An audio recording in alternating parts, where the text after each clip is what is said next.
好，各位同學，大家好啊！咁我今日咧就係整個 pre-lesson video 啦，咁就希望大家可以 recap 翻究竟probability 嗰個一啲 definition，咁跟住之後我哋之後教就可以輕鬆啲同埋順暢啲啦。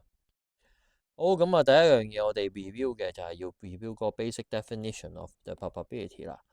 其實咧 probability 咧我哋之後會用一啲符號去表示啦。咁點解會用符號咧？因為用咗符號咧，最後對於數學家或者我哋平時運算嚟講咧，就會簡單好多。咁所以我哋一開始要 define 咗，俾咗啲 basic definition of 個 probability 先。第一個 definition 咧，其實大家咧雖然佢寫英文就好長啦，但係其實你一聽完就理解到就係呢個 sample space 咧，即係佢話喺一個成個 set 入邊咧，咁佢就會喺呢個 sample space 入邊咧，就會 define 有所有 possible outcome of 嗰個 event 嘅。咁呢個就係叫 sample space 啦。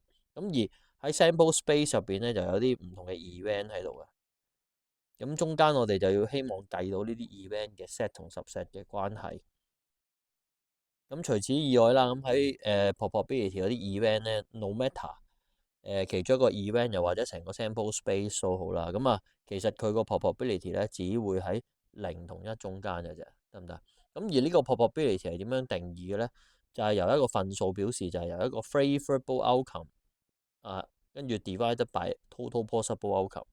咁其實咩叫 total possible outcome？就係嗰個 sample space S 啦。咁而 favorable outcome 就係嗰個 event 你要嘅，即係呢個係 sample space S。咁而其中一個 event E，將 E 除以 total sample space 咧，咁就會得出個1與0中間嘅 probability of decide favorable outcome of event E 啦。除此以外，咁我哋有咗 basic definition，咁其實喺 probability 入邊咧有好多唔同嘅 event 嘅，咁我哋又要由頭講過啦。第一就係 mutually exclusive 啦，第二就係 complementary event，之後 independent 同埋 dependent event。其實呢一堆咧，我哋喺 core 都講過，咁我哋而家再講多一次。mutually exclusive event 咧，喺中文嚟講叫互斥事件啦，就係話兩個事件咧 A 同埋 B 咧係互相排斥嘅，即係不能同時存在啦。不能同時存在，即係話佢哋個 intersection 等於零。其實 mutually exclusive 嘅 definition 咧，或者去到將來嘅題目你要 prove 咧，就係要 prove 佢個 intersection 等於零。咁佢就係 mutually exclusive 啦。而第二 part 啦就係叫 complementary event 啊。complementary event 咧就係話not A 咯。我用一個句子嚟表示啦。complementary event of A 咧，咁就係即係 denote as A dash A dash。咁呢個 A dash 點解咧？只要成個 sample space 入邊有 A 嘅 probability，咁所有不是 A 嘅咧就叫做 A dash 啦。咁呢個就係佢個 definition 啦。我哋成日要用呢啲咁嘅 definition 去 draw 一個 Venn diagram 出嚟，去解個 probability event 嘅一啲 set 嘅問題。咁所以一陣間你就會知道我哋會成日用噶啦。第三個啦 independent 啊。independent 你要記住咩叫 independent？ 獨立啊嘛。其實講緊 A 同埋 B 兩件事獨立，嗱好容易同 mutually exclusive 撈亂嘅。但係佢唔係 mutually exclusive 啊。做落去咧，某啲 event 你就會覺得，其實唔係，但係聽落咧，你又會覺得好似嘅。我而家純粹講個 definition 俾你聽先。其實 A 同 B 咧 event 咧就有個次序嘅。咩叫 independent 咧？就係話佢哋如果佢哋嘅 intersection 咧，就等於佢哋兩個 probability 相乘咧，就叫 independent 啦。其實咧，我哋有時計 intersection 咧，我哋A B 噶嘛，有時喺啲 event 入邊有 A 做咗 A 先做 B 噶嘛。其實理論上probability A intersect B 咧，就會等於出現咗 B 先。出現完 B 先咧，跟住之後嗰個就係出現完 B 之後 A 嘅 probability。兩個相乘咧就做到佢 intersection。或者你調翻轉佢哋兩個情況嘅次序，就係出現咗 A 先，而之後我要出現咗 A 之後嘅 B 嘅 probability， 兩個相乘。有時兩個係可以互換嘅，因為你有啲情況下兩個獨立事件係冇任何關聯噶嘛。咁你 A 先同埋 B 先冇所謂，但係有啲情況下 A 先定 B 先咧會影響到佢個 probability。咁而我哋講多次啦，就係佢哋當佢哋 independent 獨立咧，其實兩個唔會互相影響咧，所以喺呢個 probability 咧就會直接變咗個 A，或者呢個 probability 咧直接變咗做 B。咁而得出咧A intersect B 咧，其實直接等於兩個 probability 相乘咯。OK，咁呢個就係 independent 啦。咁其實呢個 definition 又會經常用嘅喺呢個 M1 嘅題目度。咁我哋之後做題目我再講啦。嗱，最尾一個就係 dependent 啊嘛，即係兩個係互相依賴噶嘛。咁而互相依賴嘅情況咧，就話出現咗 B 先再出現 A 嘅 probability 係同淨係得 probability A 呢個 probability 咧係不等於嘅。咁所以佢哋係互相係有影響嘅。出現咗 B 之後咧，會影響到 A 之後嘅 probability，又或者出現咗 A 之後咧，會影響 B 之後嘅 probability。咁呢個就叫 dependent event。咁佢哋會互相影響，而最後咧呢個 intersection 咧 of A 同埋 B 咧就不等於 A 獨立乘獨立 B 嘅。咁呢個就叫 dependent 啦。講咗好多好抽象嘅 definition 嚟緊，因為嚟緊下一堂咧係好抽象，齋做呢啲 probability 嘅 calculation 嘅。所以我喺呢一刻就齋講咗呢啲抽象嘅 definition 先。咁而你喺 core 度有學啦，其實probability 咧都有幾隻 law 嘅。喺 core 嚟講咧就會學咗 additional law 同 multiplication law 啦嚇。addition law 嘅意思就話佢哋啲 probability 係相加嘅，得唔得？咁我哋一陣間逐個。咁喺 addition law 入邊咧就話兩個 probability 咧就係要相加嘅。咁而喺 additional law 入邊咧，我哋亦都有一個好經常用嘅 property，就話 probability that A union B 咧，就其實係等於 probability A 加 probability B 再減佢哋個 intersection。咁你平時上堂有聽過都知啦，兩個有 intersection 噶嘛。如果我 A 又加埋嗰個 B，個 intersection double count，所以要減咗佢先係佢哋要 union。咁而喺頭先我哋講過啦，咩叫 mutually exclusive event 咧？就係話佢哋個 intersection 等於0咧，就係 mutually exclusive。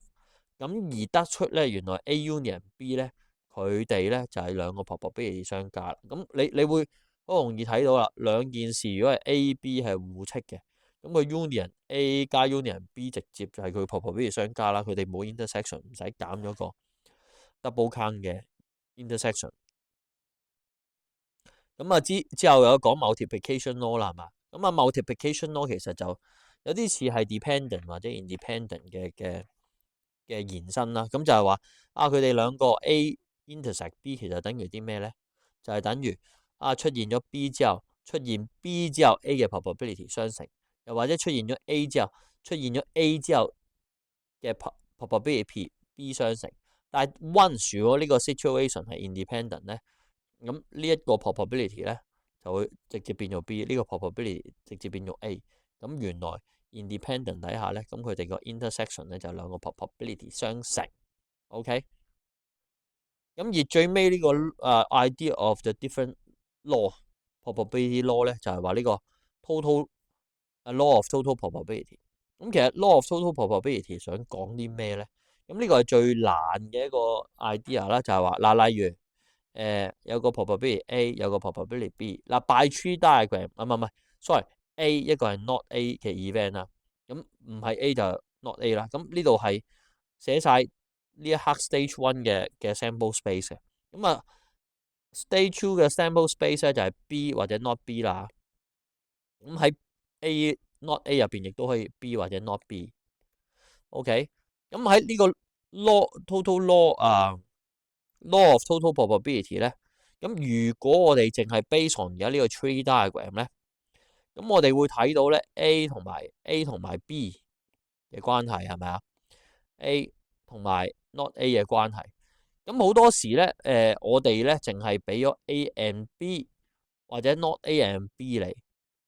咁而咩叫law of total probability 咧？就係話原來我哋俾咗呢個 probability 睇下先 probability A not A and B 同埋 probability A and B。咁喺成個 sample space 將兩個相加咧，咁呢一個咧我哋就可以 recap 翻個 probability B 出嚟啦，restore 翻佢出嚟。咁呢樣嘢係好有用嘅，因為後期有個數學家啦，18世紀有個叫 Bayes 嘅，咁佢就係用呢個咁嘅 law of the total probability 咧，咁出咗一條 theorem 叫 Bayes theorem，得唔得？咁呢個亦都係嚟緊 M1 會用啦，咁我哋之後再慢慢講啦。好，咁最尾一 part 我哋要review 嘅咧就係嗰個 sample space 啊。咁頭先我哋講晒一集好複雜嘅 definition，咁我哋點樣將個 sample space 喺嗰個Venn diagram 度用啦？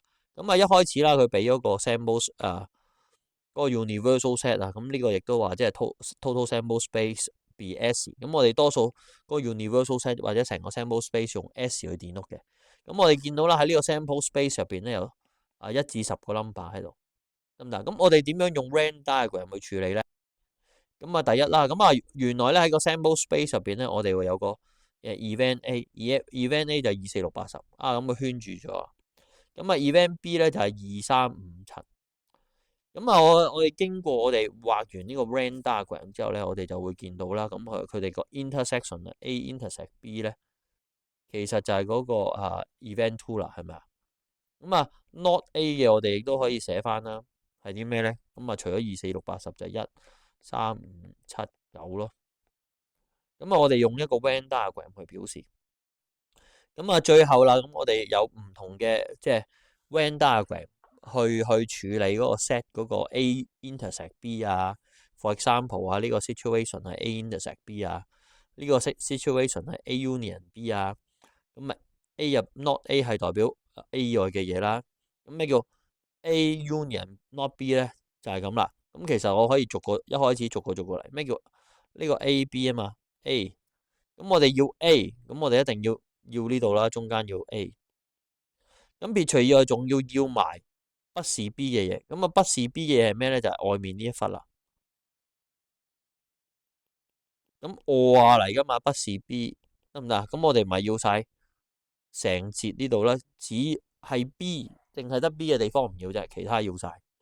呢啲咧就係逐個 derive 嘅啫。呢度有睇啦。A and B A and not B。B 以外嘅就係呢度啦，係咪啊？B 以外噶嘛，B 以外有晒 A 噶嘛。B 以外有晒 A 就除咗佢個 intersection 冇啦。跟住但係 and 咗 A，咁最後咪 and 正呢個 case 咯。